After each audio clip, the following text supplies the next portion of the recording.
Tara, turuan ko kayo kung paano magkabit ng LED light sa Lancer EX GTA.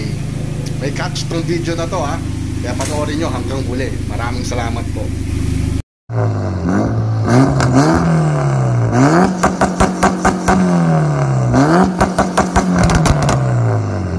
Syempre, bago tayo mag-DIY sa Lancer EX GTA natin, please subscribe kayo sa channel ko and please press the notification bell for updated videos. Maraming salamat po. Yo, what's up guys? Hello, EY4 Rebs. So, man.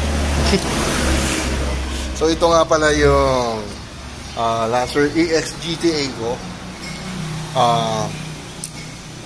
So ang bala kong gawin ngayon is yung fog lamps niya. Yung fog lamps niya. Stock pa rin yan. Kakabitan na natin yan ng LED. So yung color yellow yung nakuha natin. Tapos ito yung brand.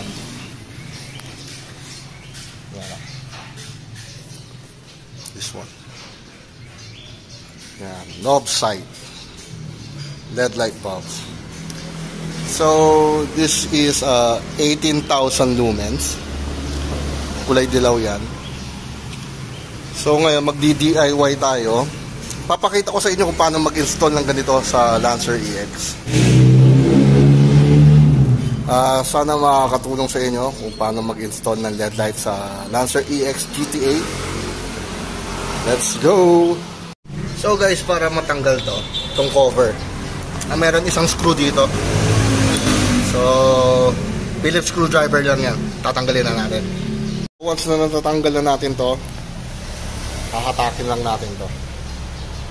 So yun mga brother, no? So literal na hatak lang talaga. Hatakin mo lang siya. So tatanggal na yan. So ito na yung pinaka fog lamps. So merong ilang tornilyo to. Ilang tornilyo yan. May 3 tornilyo yan. So yun lang yung tatanggalin. Ito yung 3 screws na tinanggal ko. So dalawa dito, dalawa dyan, tapos meron dito isa sa kabila. So 3 yan. Tapos pwede mo na hatakin ito.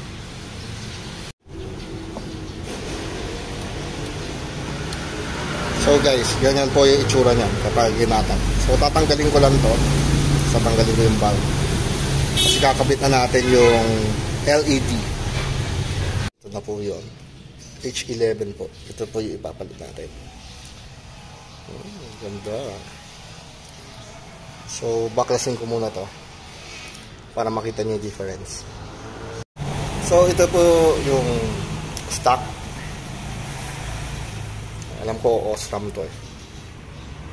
Ito yung stock. Ito yung ipapalit natin yung LED.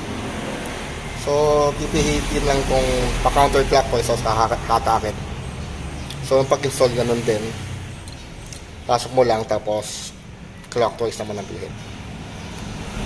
So yun mga brother, no, pasok na pasok naman siya. Napakadali naman i-install. Sobrang dali. So ibabalik na natin siya dito.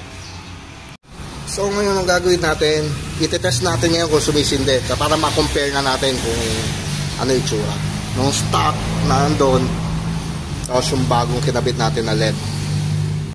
So yan mga brother. So kitang-kita naman yung difference. Ito yung LED na bago. Ito yung OEM. So mas maganda talaga to. Saka malakas ang bato. So gagawin natin dyan, i-adjust na lang natin. Angat ko kante siguro. So nakapit na po natin. Babalik na po natin to. So ganyan lang naman yan. Pasok lang dito. Tapos tulak lang yan.